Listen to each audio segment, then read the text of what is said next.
Assalamualaikum warahmatullahi wabarakatuh. Selamat siang pemirsa, selamat datang di program Aspirasi Publik. Kali ini kita akan mengangkat tema cuaca berubah cepat, informasi harus tepat.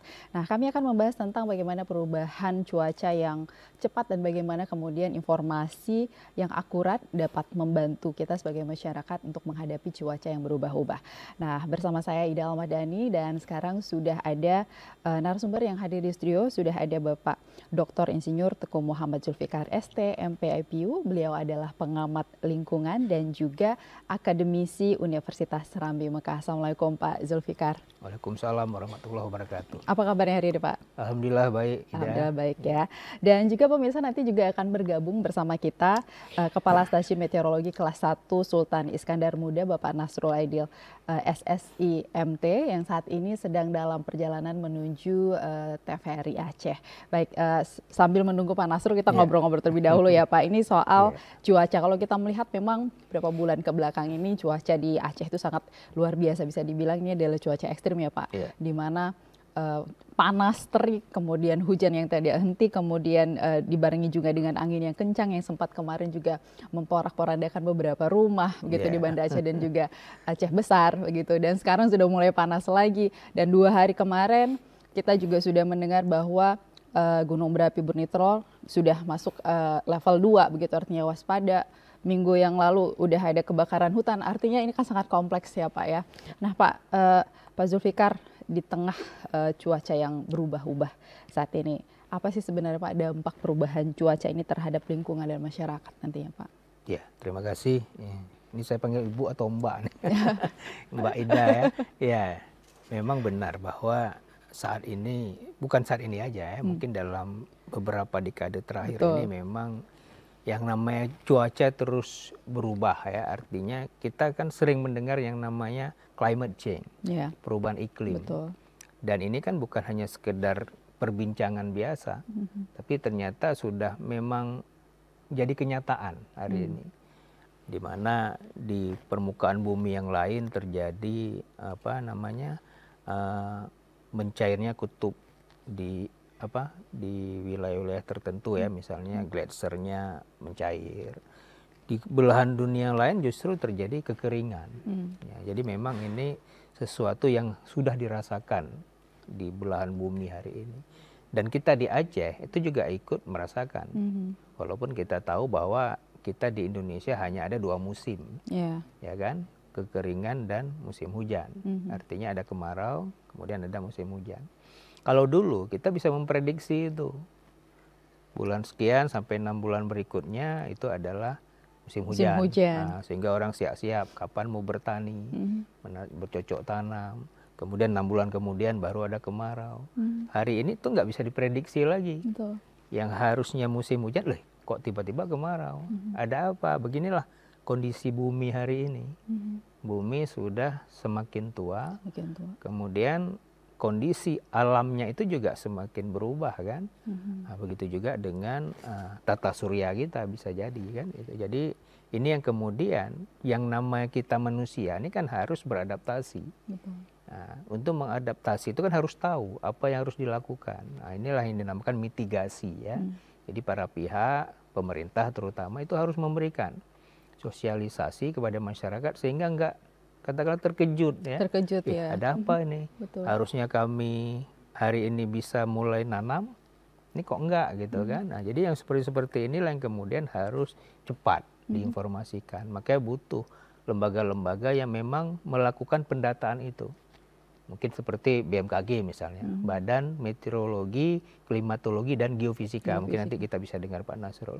Mereka bertugas untuk memastikan seperti apa cuaca per hari, per bulan, bahkan per tahun. Nah, itu yang kemudian dikomunikasikan ke publik menjadi sebuah informasi kan itu. Nah, jadi ini yang mungkin perlu kita sampaikan ke publik hari ini bahwa jangan jangan merasa terlalu paham dengan situasi cuaca tapi kemudian mengindahkannya. Ya kan? Jadi ini harus dipelajari seksama yang kemudian kita semua tahu apa yang harus kita lakukan dengan kondisi hari ini. Kita hari ini mendapatkan situasi kesannya cerah gitu ya. Wah, tiba-tiba besok Bisa hujan lebat, hujan, malah betul, banjir. betul, betul. Kan Tapi bisa, sebenarnya kondisi ini sudah terprediksi beberapa tahun sebelumnya kah? Sehingga iya, kita seharusnya sudah aware akan iya. kejadian Dalam ini. beberapa informasi ini sudah berkembang dalam berbagai pertemuan-pertemuan. Betul. Kalau di tingkat dunia, saya pikir setiap ada pertemuan yang bersifat lingkungan, itu selalu disampaikan. Kondisi perubahan iklim, kita harus jaga supaya hutan kita tidak lagi terdeforestasi atau rusak, tidak lagi terdegradasi. Ini kan, tapi kan kenyataannya kalau secara lingkungan ini masih terjadi. Masih terjadi. Nah, Makanya artinya kita apa? sebenarnya udah Orang kan masuk nggak- SDGs ya Pak ya. Artinya orang tahu bahwa cuaca berubah, iklim berubah, tapi tidak menjaga. Ya, tidak menjaga apa yang harus kita lakukan supaya dampak ini nggak terlalu besar. Nah, itulah yang kemudian kita harus pastikan apa yang bisa kita lakukan. Aceh tentunya kan memiliki rencana pembangunan. RPJM ada, kemudian rencana pembangunan jangka panjang 20 tahunan juga ada. Yang ini juga harus memaksimalkan potensi itu. Misalnya kita ada wilayah-wilayah yang hampir semua hutan kita tuh ada wilayah sungainya. Di Aceh itu ada 8 wilayah sungai, 4 wilayah sungai menjadi kewenangan provinsi, 4 kewenangan nasional, dan 1 kewenangan kabupaten. Jadi ada 9 sebenarnya totalnya. Dan apa yang harus dilakukan dengan kondisi-kondisi seperti ini? Yang kita dapatkan informasi hampir seluruh wilayah sungai, beserta daerah-daerah aliran sungainya, itu kan sudah mulai kritis. Banyak yang kritis. Bayangkan kalau hutannya juga kritis, Kita kemudian nggak apa yang punya lagi terjadi? sumber Daerah air. aliran sungai juga kritis, maka yang terjadi nggak heran kalau hari ini hujan sedikit saja di beberapa titik banjir, Banjir. ya kan? Di wilayah yang sama ketika terjadi kemarau, terjadi kekeringan. Ini kan berbahaya sekali. Sementara kita punya program ketahanan pangan. Ya. Ya kan? Bagaimana kita bisa bertahan dengan pangan kita kalau kemudian sumber airnya terganggu. Ya kan? Nah, bagaimana petani bisa secara baik melakukan katakanlah penanaman padi misalnya, dan juga mungkin palawija yang lain. Ini kan juga akan berpengaruh. Jadi saya pikir masalah cuaca, masalah iklim itu semua institusi harus saling bersinergi. Dinas pertanian, dinas pengairan, dinas ya PU itu kan banyak, ada pengairan, ada pemukiman segala macam. Kemudian institusi kehutanan dan lingkungan hidup. Harus semua itu bersinergi. Karena punya kontribusi masing-masing sebenarnya untuk menjaga betul. lingkungan kita, begitu ya. Dan kemudian ini juga tidak bisa sendiri-sendiri. Itu kan kita ada istilah hari ini pentahelik misalnya. Oh, di situ ada pemerintah, berarti ada masyarakat, berarti ada katakanlah kelompok-kelompok dunia usaha di sana, kemudian ada media dan sebagainya. Jadi ini harus secara kolaborasi bersama. Kalau Bapak melihat kondisi sekarang, kolaborasi ini bisa terbangun dengan baik kah atau memang masih punya tantangan yang besar? Kolaborasi ini memang masih jadi tantangan. Karena apa? Karena di pemerintahan saja itu masih ada ego sektoral. Selama masih ada ego sektoral, di internal saja masih agak sulit. Belum lagi kita bicara dengan lintas sektor yang lain, ya kan? Tapi ya pelan-pelan lah. Saya melihat beberapa waktu ini mungkin sudah mulailah terbangun ya. Walaupun kemudian apakah benar-benar sinergi ini bisa maksimal atau tidak, kita lihat. Karena bagaimana kita bisa bicara Aceh 5 tahun ke depan menjadi Aceh yang maju, makmur, kemudian katakanlah berkelanjutan, kalau kemudian sinergi ini nggak bisa terbangun. Jadi itu kan, jadi saya pikir terkait dengan cuaca itu kan persoalan alam, yang kita juga harus care terhadap persoalan ini. Karena kalau ini kita tidak bisa memanfaatkan informasi secara maksimal, sayang masyarakatnya, ya kan? Dia tidak diberikan informasi yang akurat, kemudian yang terjadi adalah dampaknya. Ya, contoh misalnya petani. Petani kalau tidak diberikan informasi yang baik terhadap kondisi alam, mereka tidak bisa bercocok tanam secara baik. Nelayan begitu juga kan. Ini harusnya kami sudah bisa melakukan wilayah-wilayah tertentu untuk menangkap hasil ikan.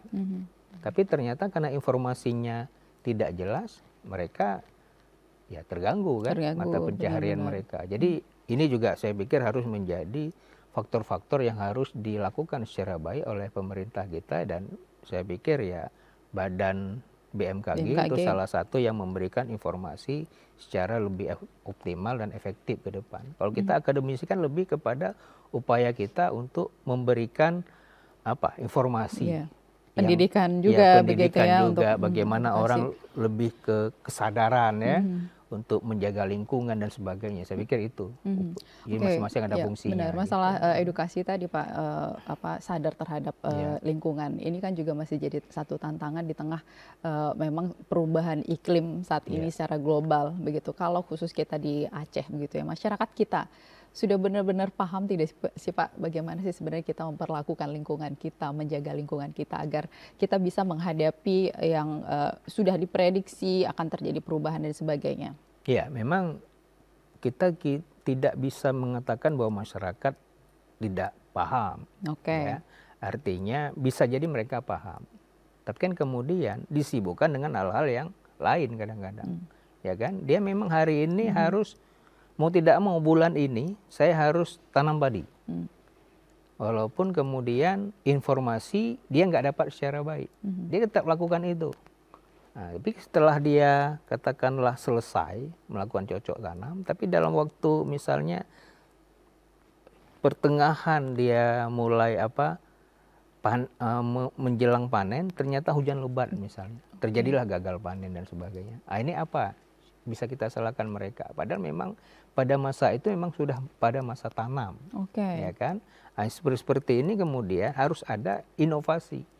Bagaimana kita bisa memastikan hal seperti ini kalaupun terjadi bencana, tapi bisa diminimalisir korbannya. Termasuk tadi ya kita bisa memastikan ketahanan dalam konteks ketahanan pangan tadi. Jadi memang banyak hal yang bisa kita lakukan. Tapi dalam konteks masyarakat, memang masyarakat juga harus diberikan penyadaran terus-menerus. Paling tidak terkait dengan iklim ini mereka punya ya.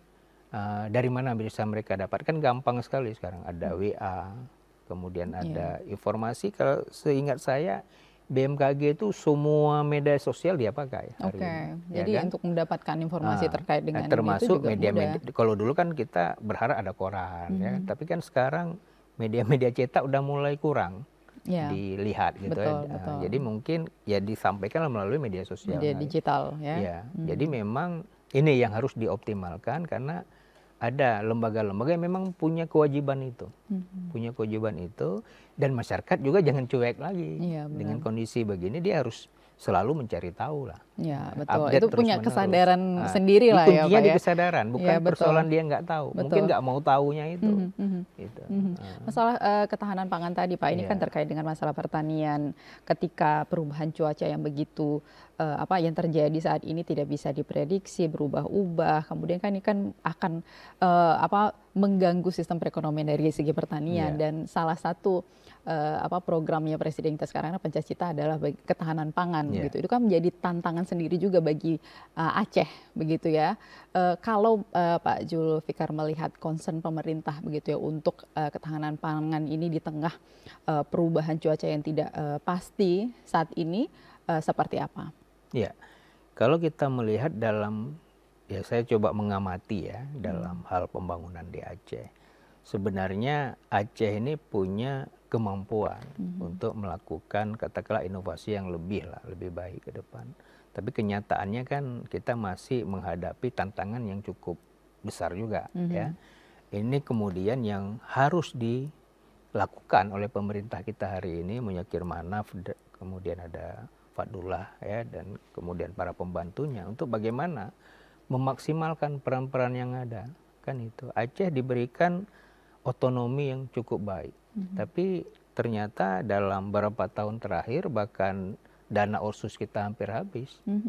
Masyarakat masih pada posisi tanda kutip kecewa gitu ya. Kok belum merasakan nampak apa gitu ya, dampak merasakan yang dampaknya. Dapat, gitu. Artinya apa? Kita belum optimal kan? Ketika katanya diberikan kewenangan dalam otonomi yang lebih baik, tapi kemudian optimalisasi dari kegiatan ini kok belum nampak. Maka inilah tantangan, mumpung belum setahun ya gubernur baru ini, bisa nggak hari ini kita melakukan apa yang menjadi mimpi-mimpi kita. Oke, Aceh yang baik. makmur itu seperti apa? Sumber daya alam kita cukup banyak, tapi kemudian bagaimana bisa terkelola secara baik dan dimaksimalkan untuk kesejahteraan masyarakat itu. Masa nggak ada sih formulasi untuk melakukan upaya itu? Pasti ada. Pasti ada. Nah, Oke. tinggal sinergi tadi kan Oke, yang kita inginkan.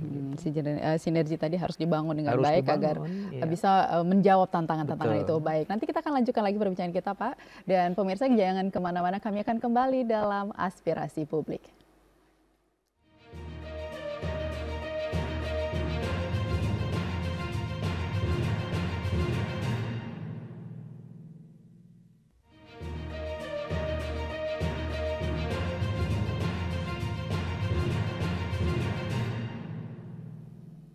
Ya, pemirsa, terima kasih Anda masih bersama kami dalam Aspirasi Publik.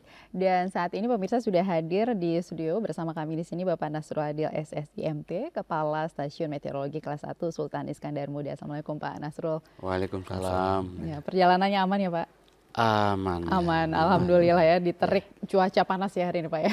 Oh, betul, betul. Oke, Ya. kita tadi sudah ngobrol sedikit dengan Pak Zulfikar terkait dengan perubahan cuaca yang saat ini terus berubah-ubah, itu akan tidak pasti begitu Pak ya. Tapi saya ke Pak Nasrul nih, langsung tembak ya Pak, langsung Boleh, tanya boleh. aja Pak ya. Oke, ini terkait dengan perubahan cuaca saat ini Pak, apa sih sebenarnya penyebab utama perubahan cuaca yang cepat saat ini terjadi? Ya, perubahan cuaca. Ya, jadi kalau perubahan cuaca, maka kita kembali ke belakang dulu dengan perubahan iklim. Mengapa terjadi perubahan iklim? Karena adanya global warming, pemanasan global. Kenaikan suhu bumi semakin hari dari 1880 sampai dengan 2025 ini ada 1,28 derajat. Oke. Di seluruh dunia ada berbeda-beda, tetapi di Indonesia itu 1,28 derajat. Artinya ada anomali. Jadi kalau kita ibaratkan dalam satu kolam, ini terkait dengan hukum Newton 1, kalau kolam itu tenang, maka kita lemparkan satu buah batu sehingga kolamnya beriak. Nah, ini atmosfer yang saat ini aktivitasnya itu terjadi gara-gara kenaikan suhu tadi. Kenaikan suhu itu laksana kita melempar batu di kolam yang tenang sehingga menghasilkan riak. Nah, ini juga begitu. Kenaikan 1,28 membuat segala pergolakan di atmosfer, temperatur, tekanan udara, kelembaban menjadi beriak. Nah, itulah sehingga masyarakat awam menyatakan itu tidak bisa diprediksi. Tapi bagi BMKG itu adalah tugas. Tugasnya BMKG bisa memprediksi Ya, gitu Pak. tugas kita, ya, tupoksi kita. Nah, itu penyebabnya. Aceh masuk dalam 0,38 derajat Celcius kenaikan. Ya, jadi memang ada kenaikan suhu udara. Nah, suhu udara ini akan menyebabkan perbedaan tekanan udara yang sangat signifikan. Ketika matahari berada di utara dan Aceh berada di utara, di belahan bumi utara, bulan Juli itu matahari sangat jauh di utara, yaitu 23,5 derajat utara, sedangkan Aceh berada di 6 derajat lintang utara.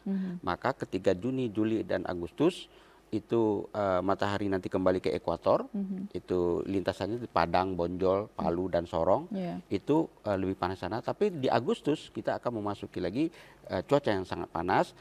Panas menyebabkan tekanan rendah. Jika tekanan rendah ini sangat rendah, ya, tekanan rendah sangat rendah, gitu. Udah rendah direndahin lagi ya. Jadi ini akan menimbulkan satu gradien yang sangat tinggi antara tekanan tinggi dan tekanan rendah. Gradien ini akan memunculkan satu massa udara yang meluncur sangat kencang, sehingga kita sebut dengan angin kencang. Nah, itu fenomena-fenomena yang terjadi Juni, Juli, Agustus, di mana kita akan dibarengi dengan berbagai angin kencang, puting beliung, kemudian juga panas terik. Ya, begitu. Termasuk kejadian-kejadian seperti karhutlah, ya, petir, ya. Nah, itu akan lebih banyak aktivitasnya di Agustus ini. Oke, itu kan artinya sudah diprediksi ya Pak ya, dari Juni sampai Agustus sudah diprediksi. Sebenarnya kita tuh punya berapa periode sih Pak untuk bisa memprediksi berapa bulan ke bulan gitu? Karena kan mungkin secara real time tuh BMKG tahu ya bagaimana perubahan cuaca gitu. Kalau bicara soal pantauan itu bagaimana sih sistem pemantauan yang dilakukan oleh BMKG Pak? Ya, kita kan kalau dinamika atmosfer dinamika atmosfer itu memang harian. Ya, cara kita memantau adalah dengan memantau observasi seluruh dunia, kemudian kita menerbangkan balon udara yang namanya aerologi, kita mengukur indeks tekanan udara maupun indeks labilitas udara di atmosfer hingga ketinggian 30 km. Jadi kalau Bapak Ibu nanti menyaksikan ada balon putih terbang dari belang bintang, nah itu di jam 00 jam 7 pagi dan jam 6 sore, nah itu berarti kita sedang memantau pergerakan cuaca di udara atas dan juga untuk keselamatan penerbangan. Sistem pemantauan ini kita kumpulkan datanya, kemudian ada baseline kita klimatologis selama rentang waktu 30 tahun. Nah itu baseline kita. Nah kita nanti kolaborasikan dengan data labilitas atmosfer harian. Nah ini kita menganalisis, dapat nanti kita indeksnya. Apakah sekarang indeksnya lebih kuat pembentukan awan konvektif atau lebih kering, kelembaban udaranya lebih kering. Adakah ini nanti ada pembentukan kondensasi di level-level condensation level, cloud condensation level atau tidak. Nah ini akan menjadi acuan kita untuk memprediksi 3 sampai 1 minggu ke depan.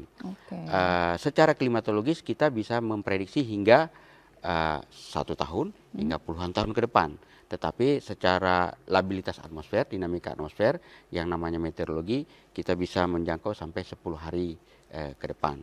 Baik itu kemudahan kebakaran lahan, kemudahan terbakarnya lahan di atas permukaan, gelombang laut maupun hujan, petir, angin kencang. Maka demikian setiap hari ada update informasi yang bisa disampaikan oleh BMKG. Tapi kemudian bagaimana sih, tadi kita sudah ngobrol juga sama Pak Zulfikar terkait dengan akses informasi untuk masyarakat begitu ya. Kemudahan untuk mendapatkan informasi cuaca dan akurasinya juga, tepat waktunya juga. Nah apa yang dilakukan oleh BMKG Pak? Ya, saat ini BMKG sudah membangun platform info BMKG di Android maupun di iPhone ya, OS. Jadi itu sudah menjadi platform yang sudah kita menangkan secara internasional. Jadi info BMKG itu mendapat the best ya, ranking 1 penyebaran informasi cuaca kepada masyarakat. Jadi kita mendapatkan piagam secara internasional dari WMO. Nah itu platform kita info BMKG. Di situ seluruh informasi cuaca, iklim, gempa, tsunami, di situ sudah tersedia. Kemudian secara harian kita memiliki stakeholder seperti Zulfikar, ini juga salah satu stakeholder kami. Kita memiliki grup Karhutla, ada grup Dewan Air, ya. Kemudian juga kita memiliki kerjasama yang sangat intens dengan BPBA, Badan Penanggulangan Bencana Aceh, kemudian TNI, Kodam, dan juga Polri, Polda Aceh. Ini kita memiliki satu koridor platform untuk menyebarkan informasi. Selain itu juga kita memiliki stakeholder lain seperti Forkomsar, ya. Itu forum komunikasi di SAR, kemudian komunitas-komunitas, ada komunitas nelayan, kita memiliki sekolah literasi namanya Sekolah Lapang Cuaca Nelayan, ada juga sekolah lapang iklim untuk para petani, dan juga sekolah lapang gempa untuk masyarakat, publik, dan institusi pemerintah yang berkepentingan, juga TNI Polri. Nah itu menjadi agen-agen kami untuk menyalurkan informasi kepada masyarakat. Nah yang memiliki masyarakat ini kan Pemdanya, pemerintah daerah. Jadi kita kolaborasi dengan pemerintah daerah melalui BPBA, melalui Dinas Lingkungan Hidup dan Kehutanan, ya, dan berbagai institusi yang ada seperti Dinas Pertanian juga, untuk kita sampaikan informasi apakah itu kekeringan dini, apakah itu cuaca ekstrim, ya early warning, ya, kemudian juga gelombang, ya, di pesisir. Pesisir. Ya. Oke, benar Pak Zulfikar, memang udah banyak banget stakeholder ya begitu yang berkolaborasi untuk bisa memberikan informasi yang banyak kepada masyarakat. Tapi kalau dari masyarakatnya sendiri untuk bisa dengan mudah mengakses informasi ini dengan baik dan kemudian menjadi solusi ketika ada perubahan cuaca yang akhirnya bisa merugikan pertanian, nelayan dan lain sebagainya, itu sudah benar-benar baik tidak di masyarakat kita Pak Zulfikar? Iya, yang kita alami dan kita amati juga ya. Kebetulan kami seperti disampaikan Pak Nasrul Adil tadi, kita kan punya banyak stakeholder sekarang. Nah, memang di masyarakat tuh memang sekarang sepertinya harus ada kewajiban lah. Mereka itu tidak bisa main sendiri-sendiri lagi. Jadi kita kan punya misalnya kelompok petani pemakai air, nah, itu contoh ya, nah, P3A istilahnya kalau di dalam forum-forum kan. Nah, ini diwajibkan mereka untuk bergabung ke sana. Dan dengan ada kelompok-kelompok ini kan lebih gampang, ya kan, mendapat informasi. Kalau masing-masing kadang-kadang cueknya itu kan, dia tahu dia punya WA. Hampir semua orang punya WA, walaupun petani siapapun sekarang kita lihat punya HP. Tapi kan kemudian belum tentu dia mengakses informasi cuaca. Tapi kalau dengan misalnya ada kelompok pemakai air tadi, mereka kan akan sering bertemu.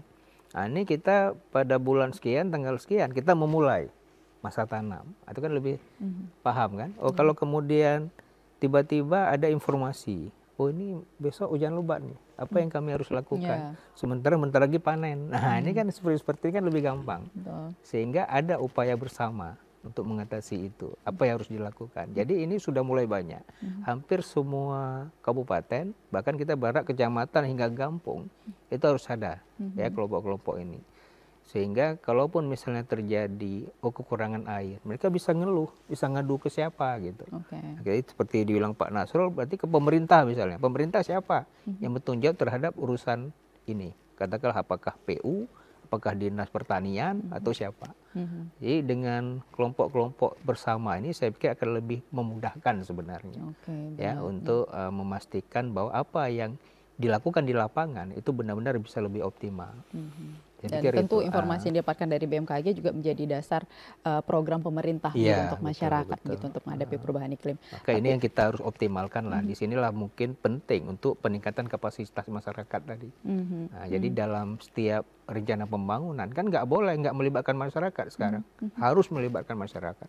Partisipasi publik namanya. Mungkin itu. Pak Nasrul, untuk potensi perubahan cuaca yang akan terjadi, tadi udah disebutkan bahwa tadi Agustus juga masih akan ada angin kencang begitu Pak ya. Apa saja sih Pak yang akan dihadapi oleh masyarakat saat ini terkait dengan perubahan cuaca? Ya, yang akan masyarakat hadapi dan kita hadapi ya, adalah cuaca dengan temperatur panas. Ya, memang menyengat. Kemudian juga karena temperatur yang hangat itu terjadi tekanan rendah, maka akan muncul angin kencang.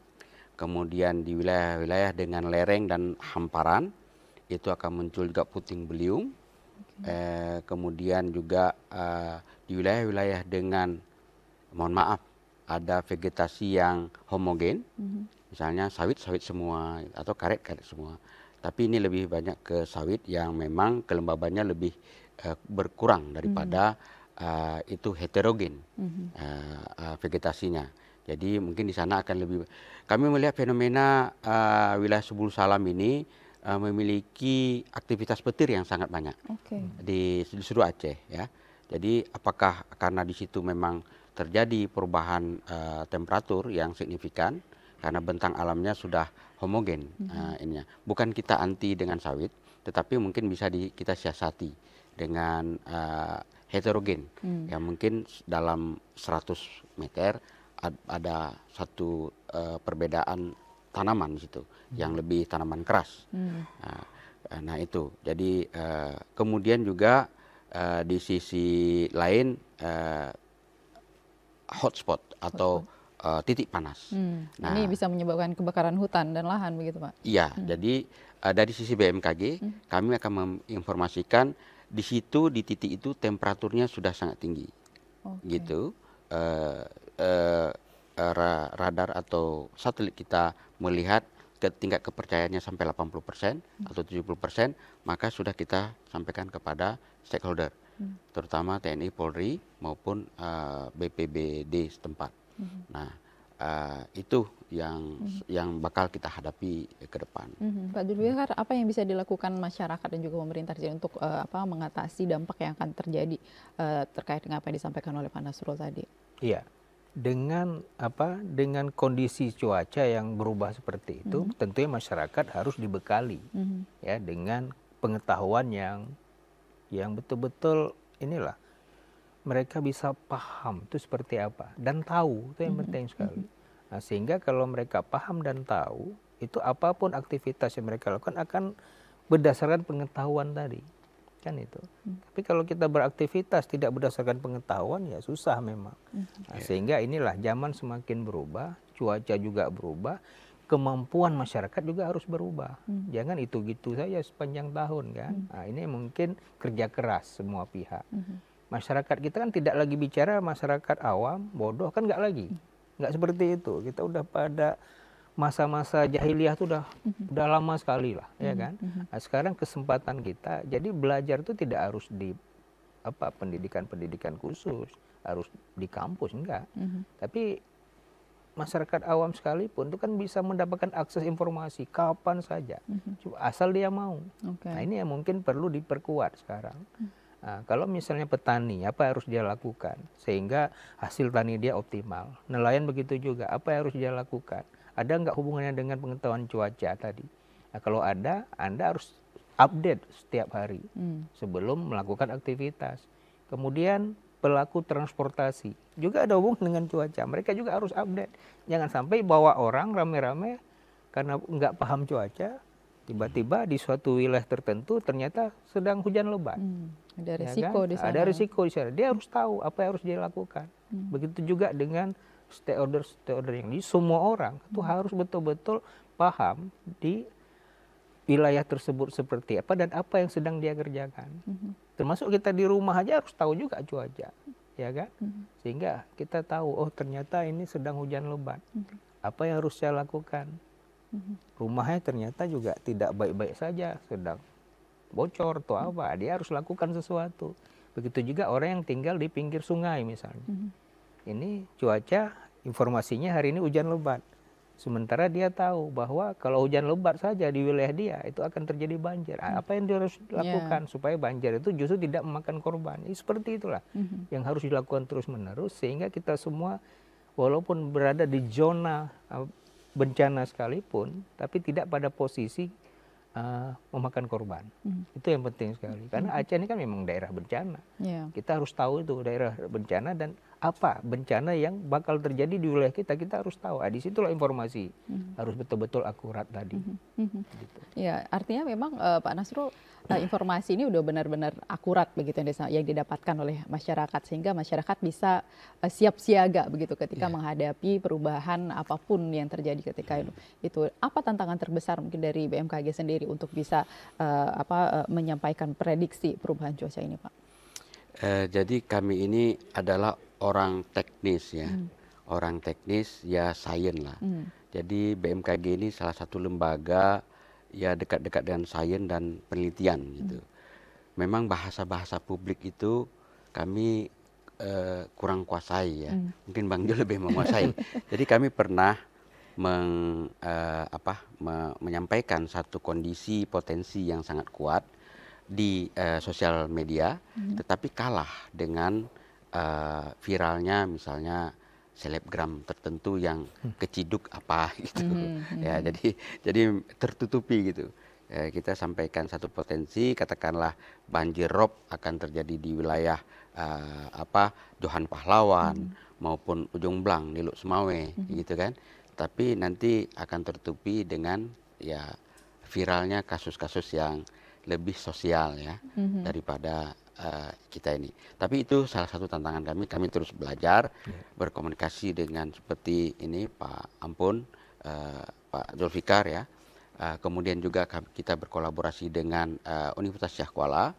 Kami menemukan satu fenomena angin gerute yang sangat dekat dengan teori angin fon, di mana di Aceh Jaya itu bisa banjir, di Aceh Besar itu bisa kering. Oh, oke. Jadi itu salah satu fenomena angin fon seperti angin Bahoro, angin gending di Jawa, angin berudu di Makassar.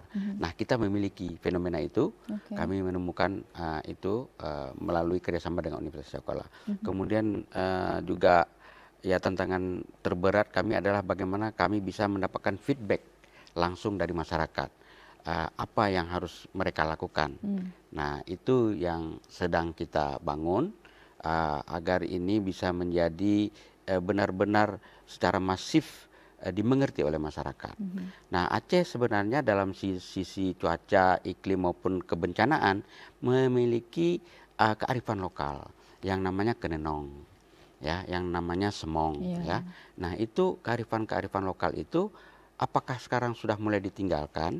Tetapi berdasarkan penelitian kami, kenenong itu ada 67% ketepatan dari akan terjadi bencana. Nah, ini mungkin bisa menjadi kearifan lokal di daerah, ya, itu bisa menjadi kita bisa kuatkan kembali untuk ini agar masyarakat bisa lebih paham. Lebih paham begitu. Tapi kalau untuk pemanfaatan teknologi Pak untuk mendapatkan prediksi yang begitu akurat, dan tadi juga ada kolaborasi dengan Universitas Syah Kuala begitu, sehingga ada temuan-temuan baru begitu terkait apa yang potensi apa yang akan terjadi di Aceh. Kita sudah sangat mumpuni untuk teknologi ataupun infrastruktur pendukung untuk prediksi cuaca di Aceh. Iya. Kita memiliki berbagai peralatan teknologi tinggi. Memang radar cuaca kita dari Jerman, kemudian sistem pemodelan cuaca kita itu dari Sinergi Perancis, kemudian automatic weather station kita ada di beberapa bandara maupun automatic weather station yang di kecamatan-kecamatan itu buatan Amerika, ya. Jadi memang semua teknologi dari luar, tapi juga BMKG memiliki rekayasa teknologi sendiri juga. Prosesnya sedang berjalan. Nah, itu kita merasakan itu sangat mumpuni, ya, sangat betul dan baik, serta validasi daripada peralatan itu hampir 100% itu bagus, ya, dari service level agreement maupun operation level agreement itu assessment itu kita selalu 90%, 99 sampai 100%. Artinya data valid, ya, gitu. Nah, bagaimana menjadikan data-data ini agar safety terjadi. Safety artinya zero victim. Jadi tidak boleh ada korban jiwa. Nah, baik pun korban harta. Nah, ini ke sana arahnya. Nah, gitu. Baik. Kapan sih sebenarnya warning emergency bisa diberikan oleh BMKG? Nanti kita bahas setelah satu ini, ya, Pak. Dan pemirsa yang kemana-mana, kami akan kembali setelah pesan-pesan berikut ini. Tetap di Aspirasi Publik.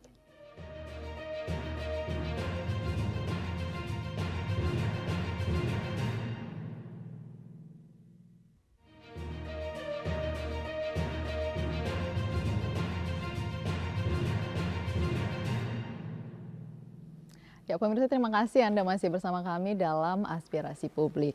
Baik, Pak Nasrul, tadi di awal dengan Pak Zulfikar kita sudah membahas juga dampak yang akan dirasakan oleh masyarakat ketika ada perubahan cuaca saat ini, seperti pertanian, begitu ya. Dan kemudian mungkin sekarang kita ke masalah kesehatan, begitu Pak. Tadi sempat disinggung juga oleh Pak Zulfikar bahwa kondisi perubahan cuaca yang sangat ekstrim saat ini tentu berdampak juga terhadap kesehatan. Nah, apa sih kolaborasi yang dibangun oleh BMKG dengan Dinas Kesehatan ataupun stakeholder lainnya untuk bisa mengantisipasi gitu dampak dari perubahan cuaca ini, Pak? Iya, ini selalu menjadi rekomendasi kami ketika temperatur cuaca naik, ya, agar tetap berkegiatan di dalam ruangan, ya, daripada di luar akibat paparan panas, gitu ya. Kemudian juga ketika hujan yang tidak menentu, misalnya nanti di Oktober, nanti misalnya setelah pagi hujan diselingi dengan panas terik yang menyengat, kemudian di sore hari hujan lagi. Nah itu tubuh pasti ingin beradaptasi dengan lingkungan dengan mengeluarkan effort yang sangat besar, sehingga memang kita memerlukan banyak asumsi bagi ke daya tahan tubuh. Nah ini kami selama ini dengan apa namanya BP2TL apa namanya untuk kesehatan BP2K atau di unit respon cepatnya. Kita merupakan salah satu stakeholder kita juga bagi mitigasi. Ya, ini. Kemudian dengan tim daripada kesehatan pada komunitas mitigasi bagi meletusnya Gunung Selawah Agam, kita juga berkolaborasi dengan tim kesehatan. BMKG akan menunjukkan ke arah mana debu vulkanik akan berhembus sesuai dengan arah dan kecepatan angin, dan bagaimana penanganan kesehatan bagi pengungsi dan masyarakat, begitu. Jadi itu satu keniscayaan karena di berbagai bidang sektor iklim dan cuaca sangat mempengaruhi. Jadi dulu manusia terfokus di wilayah Afrika, ya. Afrika itu dulu sangat makmur, subur, gemah ripah lah. Tapi tiba-tiba muncul semenanjung India, Hindustan itu, sehingga menghambat angin dari Pasifik menuju ke western, ya. Jadi di situ terhambat sehingga Afrika kering. Maka migrasi besar-besaran menuju ke daratan Asia, gitu. Jadi itu tingkah laku manusia juga sangat dipengaruhi oleh iklim. Gitu. Bahkan kalau menurut kami BMKG, ya, El Nino itu bisa menyebabkan runtuhnya satu rezim. Jadi El Nino tahun 1964 sangat tinggi, mencapai 1,28 kalau nggak salah, atau 2,8 derajat. 64 sehingga kekeringan terjadi, ya, di mana-mana terjadi kekurangan pangan, sehingga 65 muncul satu gerakan yang menentukan Presiden Soekarno. Juga tahun 97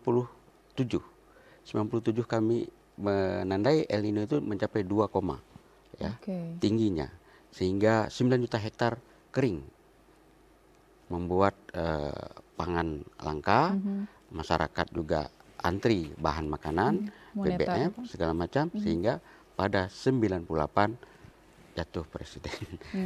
Krisis moneter ya saat itu ya.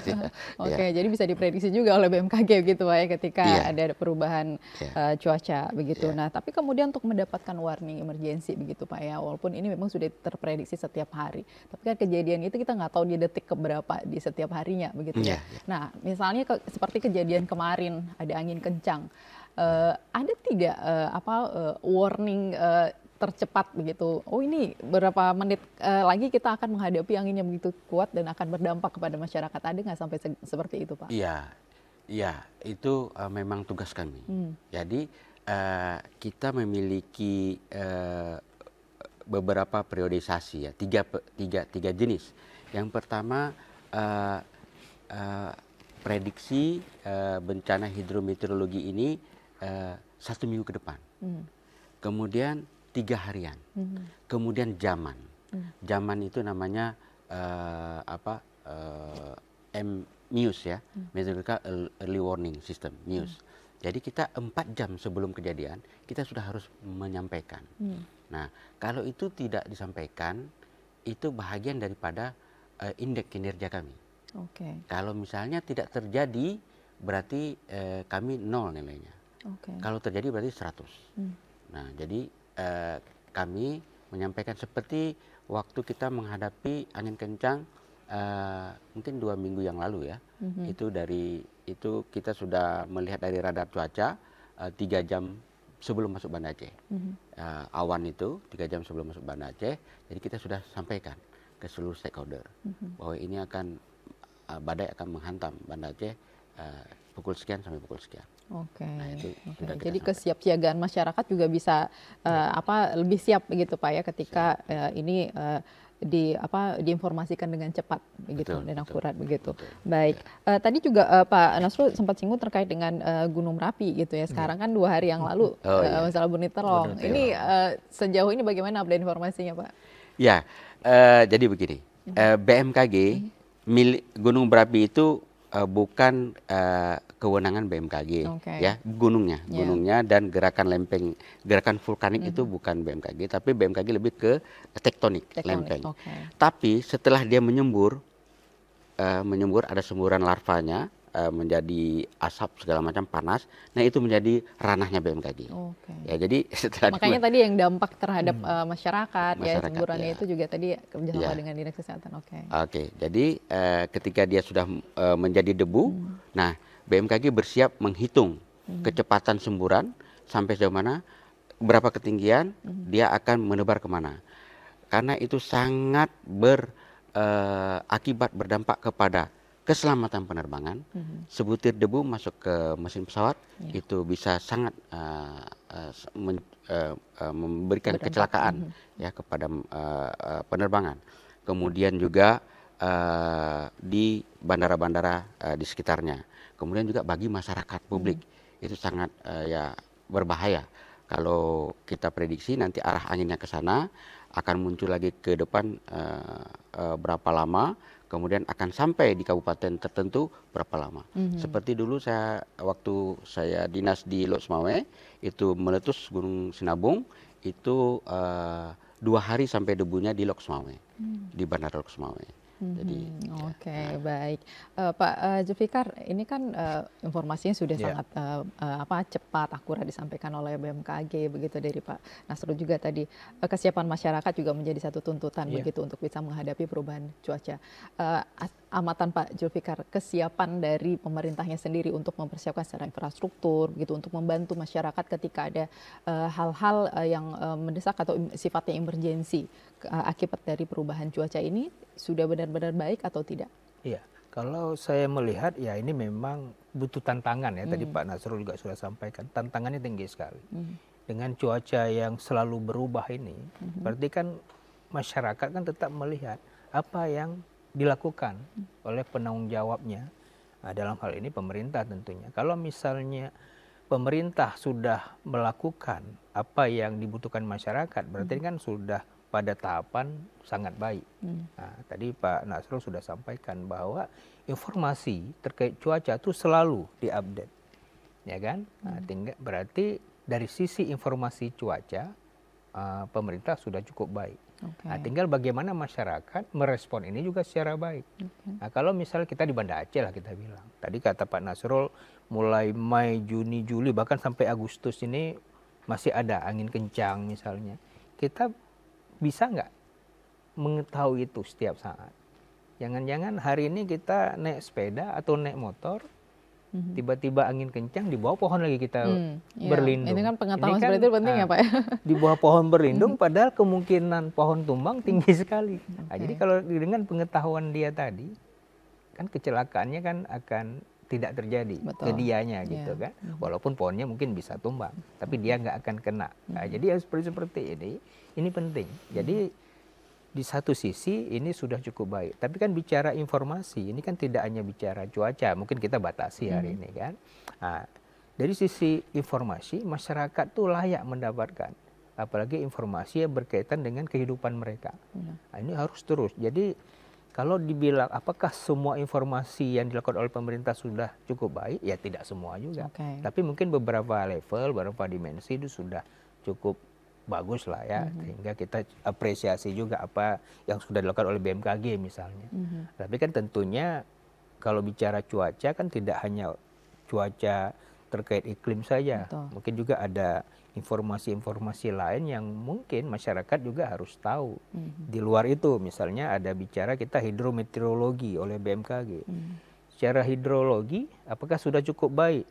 Bagaimana kemudian masyarakat mengakses data-data air misalnya secara baik. Kemudian persoalan hidrogeologi, nah, bagaimana masyarakat bisa mengakses data-data terkait dengan air tanah dan sebagainya. Tapi karena hari ini kita batasi dengan data cuaca, saya pikir saya melihat bahwa untuk hari ini pemerintah sudah lakukan secara baik, Oke. tinggal masyarakat lah mungkin Oke. perlu merespon dan sosialisasi juga. Jadi tidak berhenti pada persoalan kami sudah menyampaikan data, tapi sosialisasinya itu minim. Oke. Nah itu yang mungkin harus dimaksimalkan. Oke, baik, kita sudah di penghujung waktu, mungkin closing statement juga dari Pak Nasrul aja, silakan Pak, sedikit aja Pak untuk masyarakat terkait dengan perubahan cuaca. Masyarakat Aceh ya, jika ingin mengetahui secara real time maupun secara berkala informasi-informasi baik cuaca, iklim maupun gempa, kami memiliki platform namanya Info BMKG, bisa diinstal melalui Android maupun iPhone ya. Kemudian jangan percaya hoax ya. Kemarin kita memiliki satu pengalaman di Aceh Timur, katanya turun salju ya. Jadi tanyakan kepada institusi pemerintah yang sah di Republik ini, yaitu BMKG. Gitu. Oke, baik, terima kasih Pak Nasrul dan juga Pak Zulfikar atas waktunya di Aspirasi Publik hari ini. Dan pemirsa, demikian tadi perbincangan kita dalam Aspirasi Publik. Semoga informasi yang kami bagikan dapat membantu meningkatkan kesadaran masyarakat tentang pentingnya informasi cuaca yang akurat dan juga tepat waktu. Tetap pantau informasi cuaca dan selalu siap siaga agar tetap aman. Akhirnya saya Ida Almadani pamit undur diri, sampai jumpa. Assalamualaikum warahmatullahi wabarakatuh. Waalaikumsalam warahmatullahi wabarakatuh.